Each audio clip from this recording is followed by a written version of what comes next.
Hey, good morning. I'm Taylor with West Physiotherapy, and this is the first class of the fall series for low pressure fitness. Some of you, I think, are brand new, and some have some experience, so I'll go over really quickly. Low pressure fitness, it's also sometimes called hypopressives, depending on maybe who is uh, teaching the class or where they're from, or the different instructors who do it. It's became a little more popular and common in Spain, and then has been growing a little bit. And one of the women who has done a lot of research and developing of it has recently moved to the US. So it's becoming a little more prominent just because now she's living here and doing more teaching in the US. So it's a series of breathing and poses with specific kind of components to the poses that are designed to improve your posture, improve your breath work, and it does that by kind of affecting different fascial lines and also the pressure systems in your body. We don't think a lot about how our posture is sort of held up a little bit from the inside out. We think a lot about our bones, muscles attaching to the bones kind of holding us up, but we have pressure within this top part of our body, or the thorax, which it can be closed here at the glottis, and then we have a diaphragm here, and then we have this other kind of compartment, which is the abdomen. So the diaphragm is at the top, and then the pelvic floor at the bottom. So these are two different pressure systems that are always in flux with breathing. When we take a breath in, the diaphragm draws down, rib cage moves out. This creates negative pressure here, and that's why the air flows in. When we do that, we might be increasing pressure down into the abdomen. Air flows in, this pressure goes up, pressure down into the abdomen goes up. One of the ways that most core exercise programs work are you're strengthening the muscles around your belly, and that is effectively, hi Hillary, increasing intra-abdominal pressure and stabilizing your back. So with this exercise program, we're intentionally decreasing intra-abdominal pressure by some of the breathing techniques that we do. And the reason that might be worth doing is several. If you were to have a hernia, prolapse, increased pressure on your pelvic organs, maybe you just have back pain when you do more traditional core exercises, then it can be a way to exercise without increasing that intra-abdominal pressure. And the other piece is that we are posturally probably have maybe more pressure down into our bellies just because of the lifestyles that we're leading. So we're tending to be more rounded here, less expansion and excursion through our rib cage in general, which is putting us into a little bit more of this, we're here, and then the belly doesn't have as much room, kind of gets pushed out. I feel this a lot. Tightness in the low back, tipped forward, belly pushed out, and then kind of just tight through there, especially for women around the bra strap area. So this is a way of counteracting all of that kind of postural force down and out that we may have more of than, say, maybe people who lived 200 years ago or something. The other thing that will affect this is respiratory disease. So if you have asthma, COPD, or let's say, you got COVID, then those types of things can affect how the rib cage is moving, your breath work, and also increase pressure down into the belly. So there's a link between respiratory diseases like COPD, and then low back pain and pelvic floor dysfunction like leaking. Because when you have trouble getting the air out, you always have more pressure here, you always have more pressure down, and then that starts to affect the functioning of the belly and the pelvic floor and all those kinds of things. Okay, so that's enough on the theory, I think, but hopefully that's interesting. So as you're going along and there are 20 things you're trying to think of and you're going, what? Why am I doing now? Why am I doing this again? I think it's kind of helpful to know what are some of the reasons and benefits for why you would do some of the positions in the breathing. Okay, in this particular kind of version of hyperpressives and low pressure fitness, the poses are named after goddesses and gods, and we'll learn more of the goddesses because she kind of started that way. So the woman who that I learned this from, Tamariel, I think she just was really into Greek and Roman mythology, and so it was just an interesting way to keep track of the different poses instead of just naming them for hands and knees or standing up kind of thing. So that's a little something that we'll go through, and hopefully isn't too distracting, and it's kind of fun little piece of it, but arbitrary too. Okay, so let's get into what is lateral costal breathing. And what that means is just breathing into the side. So this is the lateral part of your body, the sides. Costal is the ribs. So your rib cage is from here to here.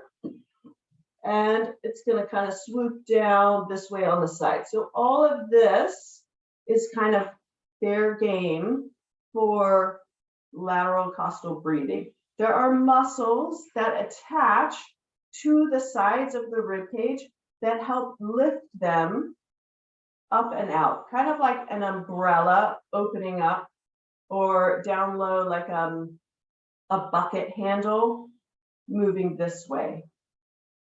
Up higher, there's a little more pump handle here. The reason we're working on this is when the diaphragm draws down, when we breathe, that's the primary thing that's making us breathe. When it draws down into the belly, if there's no coordinated expansion and lift of the rib cage, then all that pressure is going down and out here. Down and out here, and maybe down and out here. So we're working on really this, having the capacity to grow and lift as you take a deep breath, so that one, you can take a deeper breath. Two, as you breathe, you're able to keep sort of growing your posture taller and longer, instead of what sometimes is happening is we're just getting compressed here. And then the growing taller and longer is what helps elongate the spine, help your posture, all of that. Okay, are we doing okay so far? Give me a thumbs up. Okay. All right, so let's do a little bit of lateral costal breathing. So it's a little tricky, but you're going to try to just place your hands on the sides of your rib cage. You can get them way out here. You can kind of wrap them down around here like this, and just do some easy breaths and see if you can feel or that your hands come up and out to the side.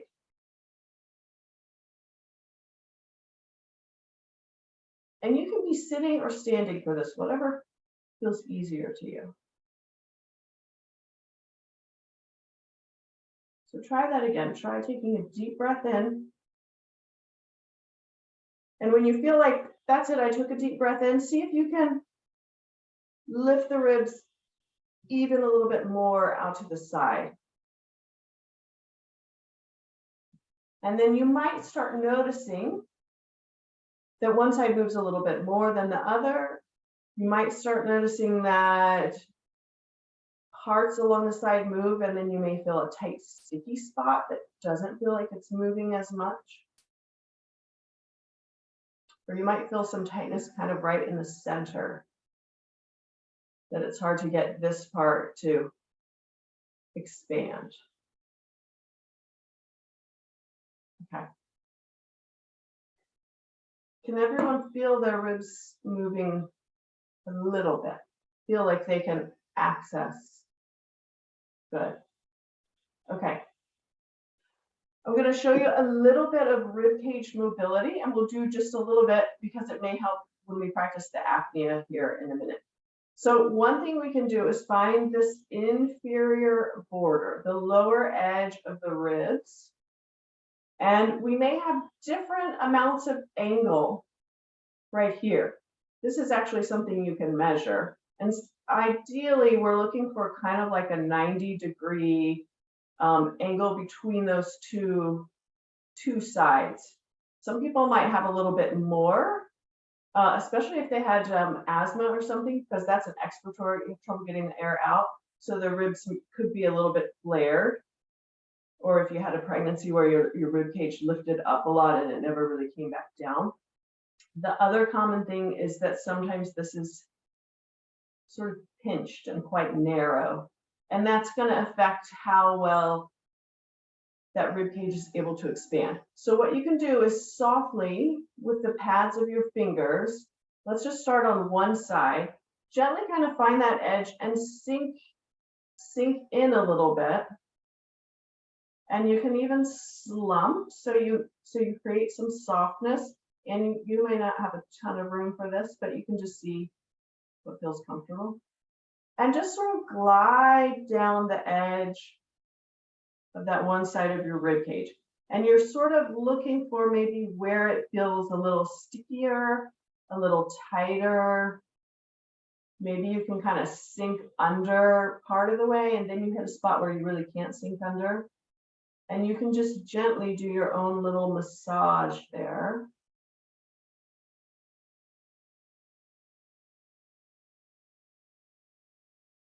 And once you slump and get a little slack, you can even kind of hold and do a little lifting up and stretching. And then coming back down. Good. Okay, let's check out the other side.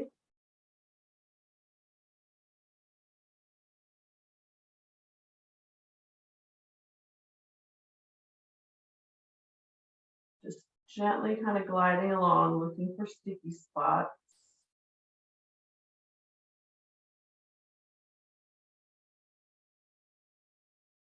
And you can kind of move around whatever feels kind of good for that.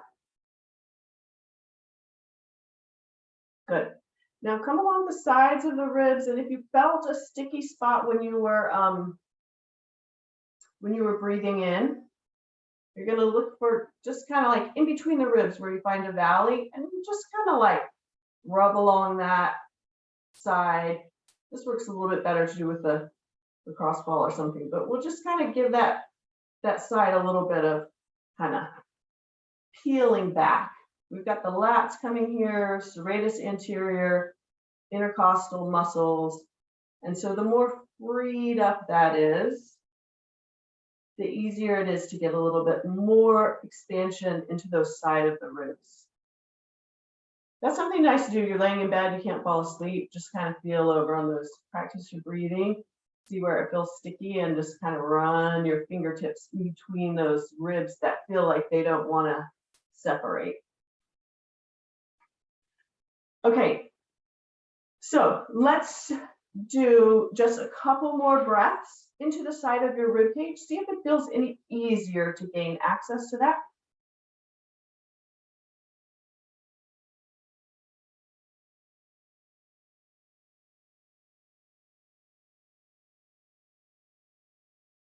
So you're breathing in, you're thinking about an umbrella sort of opening up all the way around, and especially out to the sides.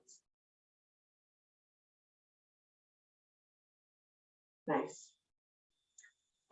Okay, let's talk about the expiratory apnea / abdominal vacuum. So what that means, expiratory, you exhale the air. Apnea means you're holding your breath. So this is a breath hold after you blow all the air out. Okay. Then after you hold your exhale, blow the air out, you do the same movement of trying to lift the rib cage in and out, but without letting the air come in. So we talked about we create negative pressure when we lift the rib cage up and out. If we don't let the air rush in to normalize the pressure, this is what creates the abdominal vacuum. Basically kind of lifting and suctioning the belly and the contents of the belly. And different interesting things that might be happening there. We're mobilizing the fascia in the belly. We're probably mobilizing the vagus nerve to our guts. Might be a little bit helpful with constipation. It can be helpful with kind of creating a little lift on the pelvic organs, bladder, uterus, rectum, and lymphatics in the pelvic area, which is kind of nice. We sit a lot and sometimes don't get as much flow through that groin area. Okay.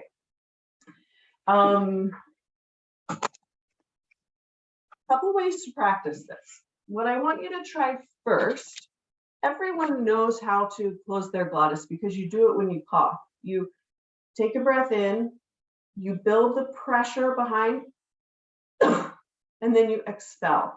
But we're doing this in a slightly different way. We're closing it after we exhale. So what I want you to do is first just take a deep breath in. Then I'm going to have you keep your mouth closed and pinch your nose and try to breathe in against that closed mouth and nose. Okay, so let's try breathing in. Then you're going to exhale. So you're gently blowing all the air out.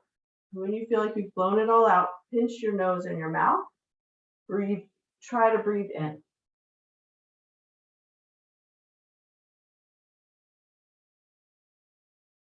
Then breathe as you're able. So a couple things that you'll see or feel if you're able to do that is you breathe out, you'll see some hollowing here. Okay, and you should also kind of see some hollowing at the bottom of the rib cage. So if I exhale, hold my breath and lift the ribs.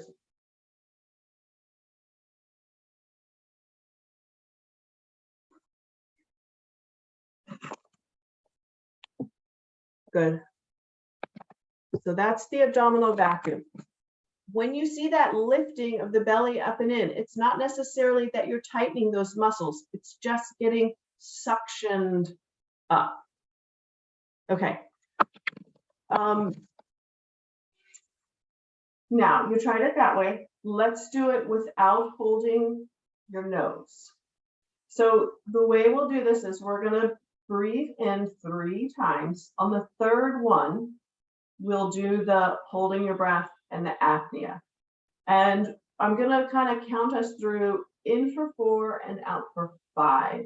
Because this is another kind of piece of improving the breath and posture is being able to take longer breaths, and then that the exhale is always a little bit longer. If it's too long, just breathe when you need to. You don't have to be exactly with me.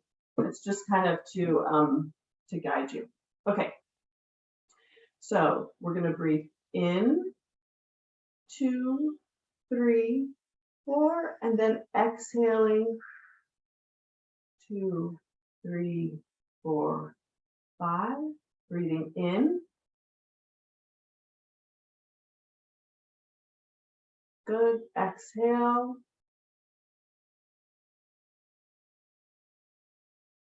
Last breath in, you're feeling the ribs lift up. Exhaling, letting the air go out. Now, at the bottom of this exhale, you're going to hold your breath, close the glottis, lift the ribs. keep trying to lift the ribs. Keep trying to open, open, open. See if you feel a little more suctioning and lifting coming up through the thorax and the ribs. And take a breath whenever you need to.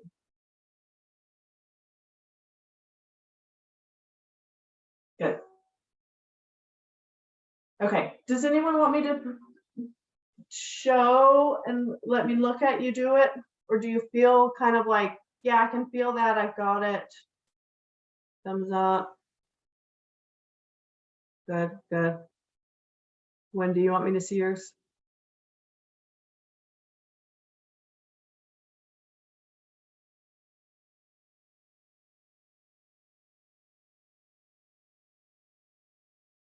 Good.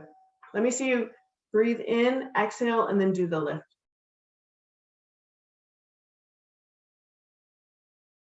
Breathing in, good, exhale.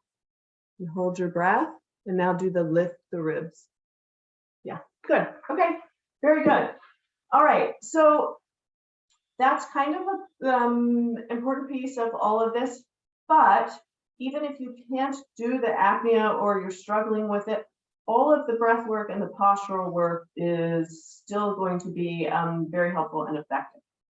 Okay, so let's talk about the postures. I want to get through basically the principles of the postures, things that we're trying to do with any position that we're in, and then get through, I don't want to throw too much at you, 3 or 4 of kind of the main basic postures, so that that'll be enough to kind of get started with the first class where we really just do a warm up and a flow, and then we can always add a few more in. Okay, let's talk about the arm piece first. With all the poses, basically, we're thinking about forces going this way. So we're always lengthening from our head to our toes, creating more space in the spinal column, kind of decompressing all the discs. And then we're also thinking about a line going this way, across the arms, widening.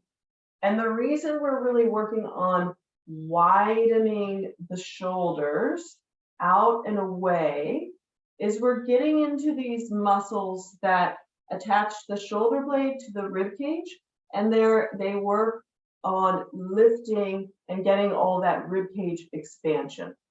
So all of the little pieces of the poses are either working to elongate the spine, expand the rib cage, or decrease intra-abdominal pressure, so that you're kind of getting more and more and more out of the position in terms of changing the relationship between the pelvis and the trunk.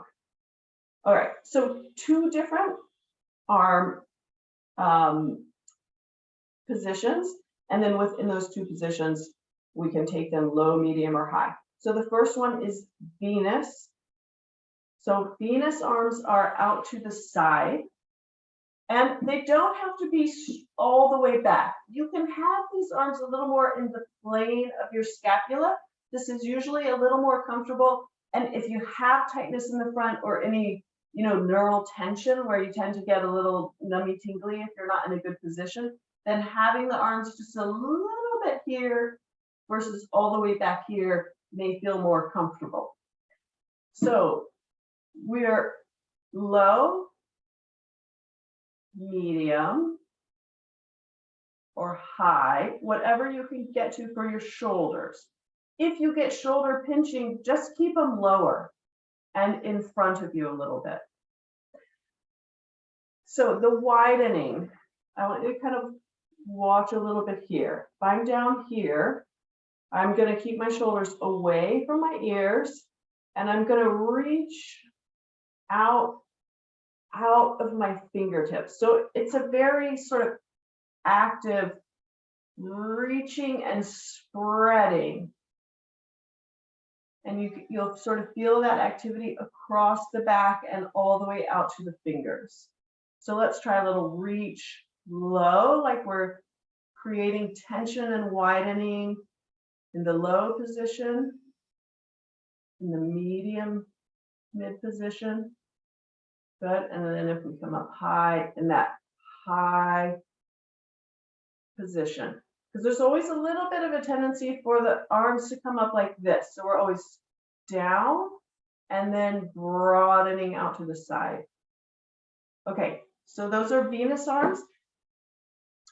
Of note, Venus arms are going to help mobilize this median nerve, which is the one that comes from the neck into the arm and into the carpal tunnel.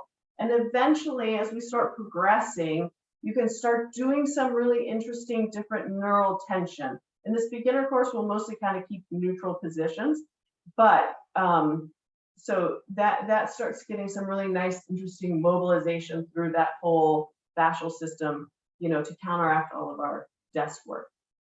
Radian nerve this way, and then Athena, we're going to come here.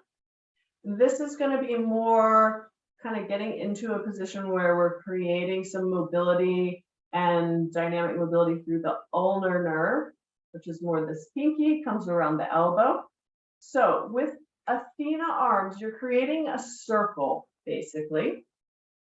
Your hands are always going to be a little bit wide, like about this position of your shoulders. So not here, but here. And this would be low, medium, high is really challenging for me here. And with that widening, what we're kind of thinking is shoulders are down. It's almost like we're inside a barrel or hula hoop, and you want to press shoulders out so that the elbows are growing wide and the hands are a little bit pushing forward. So you're inside that barrel and you're holding it open. So even though you're just maybe maintaining a static position, there's a lot of activity. So let's try low. These can be a little challenging if you don't have enough internal rotation in your shoulder, which I don't. Medium. Good. And then high. And you may not just go to the height that you feel like you can maintain that pressing out and tension through the arms. Good. Okay. So those are the arm positions. We'll use the different arm positions and all of the different body positions. Let's start with our first, well, our third. That was Venus and Athena arms, which we'll do in standing, but let's start on the ground. This is Demeter. Oh, I think Hillary told me they say Demeter. No, it's Demeter. Anyway, we get to start on the ground. I love any exercise that is laying on the ground. So if you need to adjust your mat or anything, you can. And in this position, it's a really nice way to start feeling the breath work and the abdominal vacuum, because you've got gravity kind of pulling everything down and back. And then we'll go through the principles of creating the length here. Okay. So you're going to lay down and we're going to take your legs, okay? And I want you to take them out to about a 45-degree bend. So not so much right here, but you're going to slide them out just a bit. You're going to flex your feet and toes up towards you. And you're going to give a little push, like you're trying to slide your heels away, but you're not going to let them go anywhere. So you're just creating that tension that's going from the toes to the head. Then I want you to come up to your low back, okay? And just tilt a little bit and find what feels like a neutral low back position. So not too arched, but you also don't have to smash it down, okay? And one way to kind of check in with this is you can feel the bones on the front of your hip and the bones on the front of your pubic bone and see if they're kind of in a similar plane there. Okay, so we've got our pelvis in a neutral position. Feet and toes are flexed up and a little push through the heels. So we're always kind of firing up this backside of our body.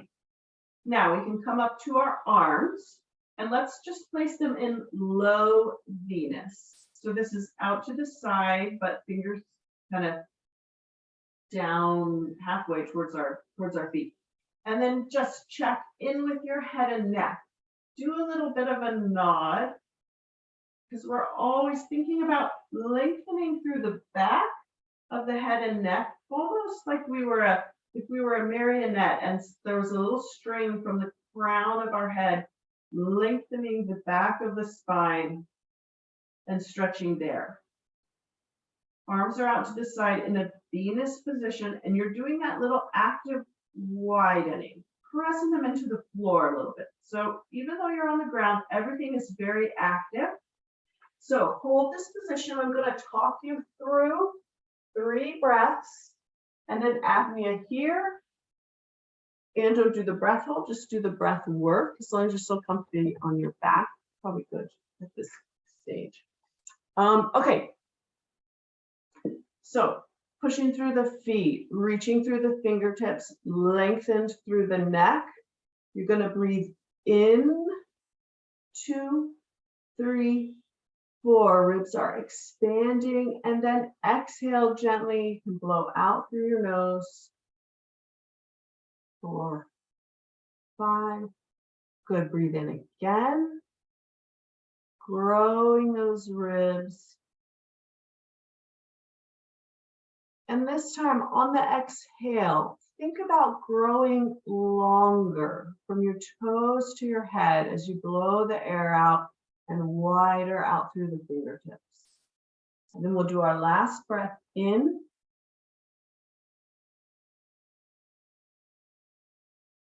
And exhale. At the bottom of this exhale, you're going to hold your breath. You're going to lift your ribs out to the side. Good. Keep growing them. Keep trying to lift them wider and wider, feeling yourself pull away from your low back, and then take a breath when you need to.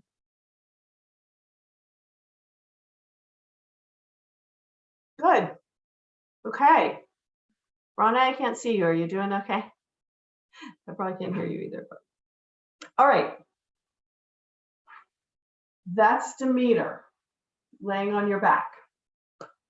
Let's move into, we're going to do one on our, it's not going to be your hands, it's going to be elbows and knees. So let me show you. And if you are not feeling good about putting pressure through your knees, then I should have warned you about this. A towel or a towel roll is nice, or a pillow or something you can use. And you just kind of place it under your knees for a little cushion. All right, so Maya, when we're in these kind of different 4-point poses, you're going to still tuck your toes under. So just like on our back, we were pulling our toes up. In these positions, we're still going to be dorsiflexing our feet and tucking our toes up under. And this gives us the ability to still kind of be able to push and activate the backside of the legs. So for Maya, we're going to come down onto our elbows here. And then you want your weight shifted so that you have some pressure through the elbows. So what does the lengthening this way and the widening mean in this position? Well, here you're going to be giving just a little bit of an active push through your feet. It's the same kind of push that would take you up into a downward dog, but we're not pushing that hard. So that's lengthening. The widening through the shoulders is you're going to be pushing your forearms into the mat and also trying to spread the mat wide. So you're pushing and kind of spreading. And feel how that activates through the backside of the shoulder blade. Now, your head is just going to be coming off of your head and neck. You might do a little bit of a chin tuck, and you'll feel kind of a lengthening through the crown right there. Okay, let's practice our 3 breaths here. I'm going to peek at you, Marie. Bring your elbows just a little more under your shoulders. Even a little more. Good. That looks good. Okay. And knees a little more under your hips. Perfect. Good. All right. Everyone give a little push through their feet. Check in with your low back. Is it in a neutral position? Ronnie, that's good. That's advanced. You can keep your knees on the ground if you want. Okay. Elbows pushing in, widening, lengthen the back of your neck. Good. Okay. Now we're going to breathe in.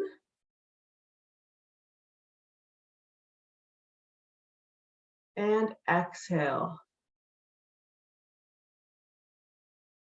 Good. We're breathing into the rib cage, lifting. You can really feel it go all the way around all sides of the rib cage in this position. And then exhaling, as you're gently blowing the air out, you're lengthening and widening in that position. Good. Last breath in. Good. Then exhale. Good. Prepare the apnea. Hold your breath. Lift the ribs out. Good. Feeling that belly kind of lift up into the rib cage, growing. And take a breath when you need to.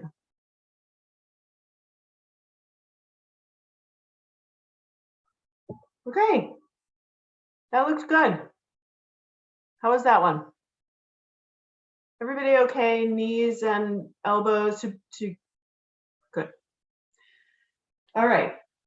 Maya. That was Maya. We're going to do Hestia now. This is a sitting position. She was, I think, goddess of the hearth. So I guess she sat around the fire, kept it going. So for sitting, you can, for a lot of us, we may have a little bit of tightness in our hips that wants to roll, kind of roll us back. So if you feel that, if you feel like you're not able to sit and maintain that neutral low back position, it's sort of right on the edge for me, then you can sit on a folded towel, a pillow, you have a meditation poop, any of those things. Hestia, we have 2 different leg position options. So we'll go over the cross leg one first. All right. So once we make this ring and cross our legs, you're going to check in with your low back. So we're finding that neutral low back position again, kind of growing tall through there, tall through the rib cage, and then head lengthened through the crown. Then for the legs, you've made this ring. You're going to basically kind of hook your feet. So we're still doing that dorsiflexion. And you're almost going to feel like you're pulling the legs out against each other. So you have a little bit of activity and tension through the ring of the legs. I'll show you this way. So toes and feet are active, up tall, head coming up tall. Tiniest bit of a lean forward. Not a lot, just you want the weight to be shifted just a little bit in front. And then let's practice this one with mid Athena arms.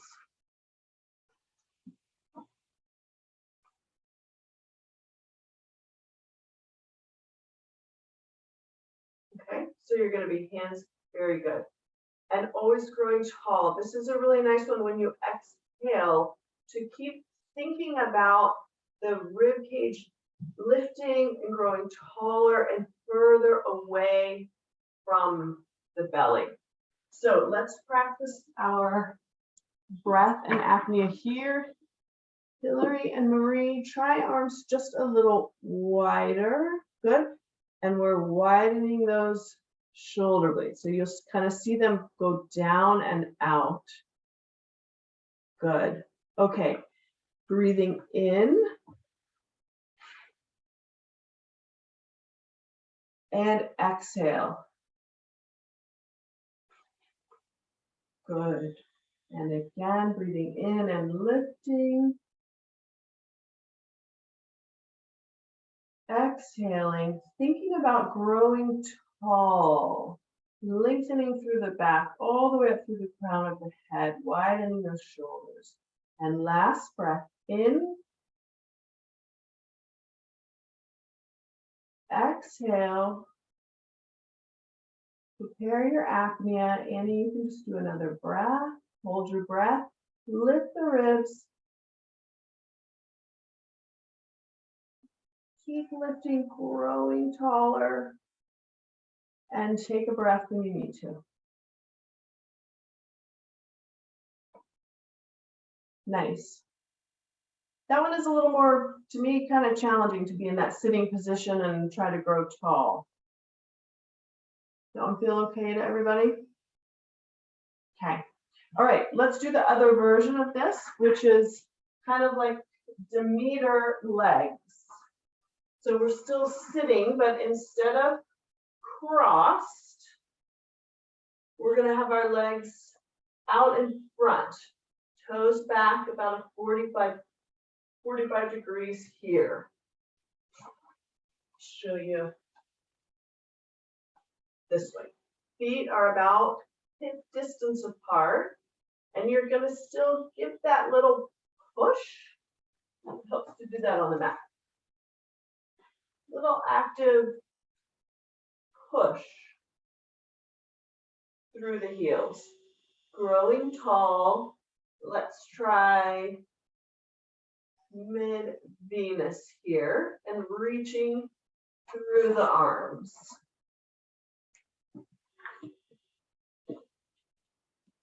Good. That looks really good. If this was too hard to hold yourself up, you could do it against a wall. That would be fine.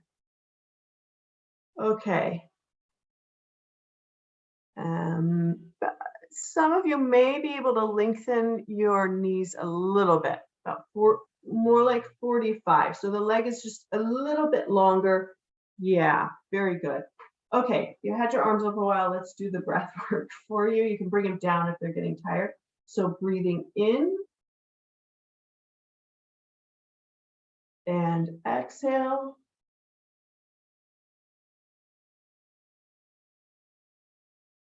And in.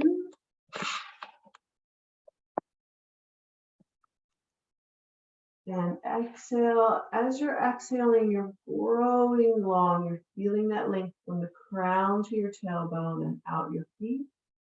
Last breath in. Keeping those shoulders wide, pressing out through the fingers. Exhale. At the bottom here, hold your breath. Lift the ribs. Keep lifting, making them wider. Umbrella opening up, growing taller. And take a breath and exhale.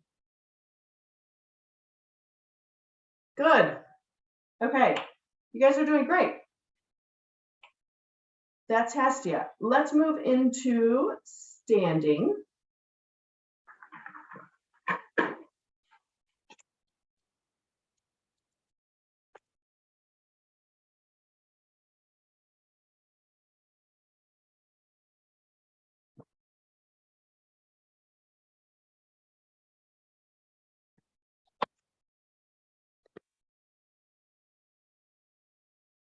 So our standing poses here that we're learning are Venus and Athena. So we already know the arms, Venus and Athena. We're just taking this into an upright position. So feet are going to be hip distance apart, not shoulder distance, a little more narrow. If you're not sure, you can take the palm of your hand and kind of check between your feet. And that's about the width that you want for your feet. Now you're going to have a small bend in your knee. And then you're going to come up to your tailbone and low back and just do a little tilting. Find what feels like kind of a lengthened or tall position for your low back. For a lot of us, we may have to basically just kind of gently drop our tailbone a little bit out of a tighter low back position. But just find what feels neutral for you. Then you're going to come up tall through the rib cage, and then head is lengthening through the back and through the crown of the head. So let's do low Venus arms here. And the last thing we're going to add in this standing position is we're going to shift our weight from our ankles forward just a little bit.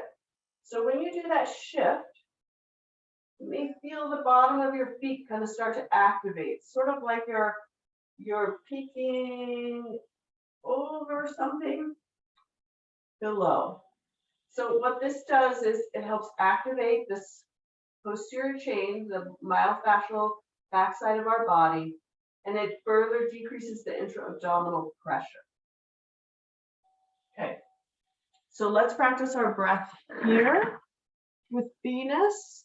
And let's see if you can give me a side view. Perfect, thank you, Marie. And Carrie, let me just see you from the side. Good, okay, knees are bent, soften that low back. Good, arms wide. Now, when you lean forward, very good, Ronnie. Marie, come back up. Yep, now, just a little lean from your ankle, nothing at your hip. Very good. Yes, just that much. Okay, let's breathe here. Breathing in and exhaling. Remember, you can bring those arms a little in front if you need to, if it's too much tension out to the side. And breathing in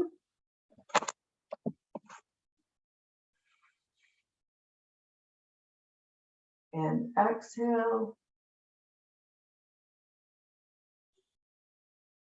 Good. Last breath in. Exhaling, growing tall, widening through the arms. We're preparing the vacuum, or we're going to do a fourth breath.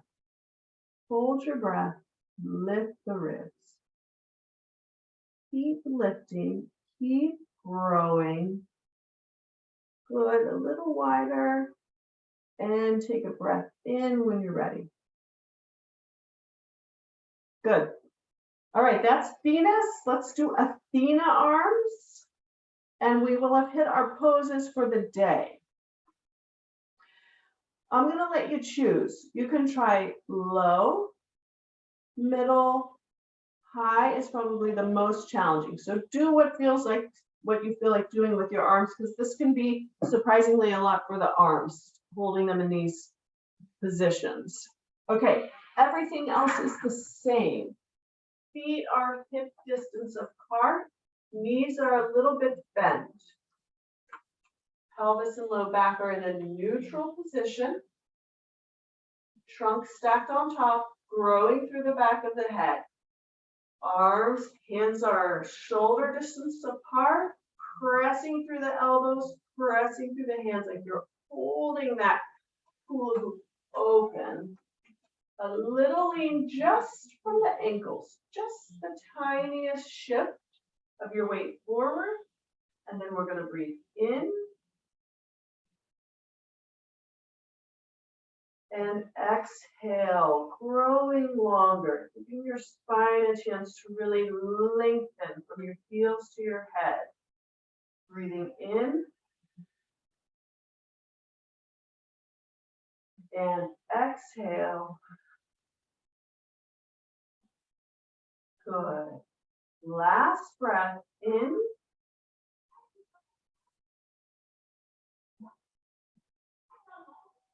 Exhale. At the bottom of the exhale, you're going to prepare your apnea. Or take another breath. Hold the breath. Lift the ribs.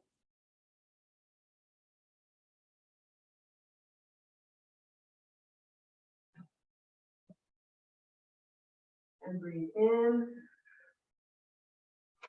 And exhale.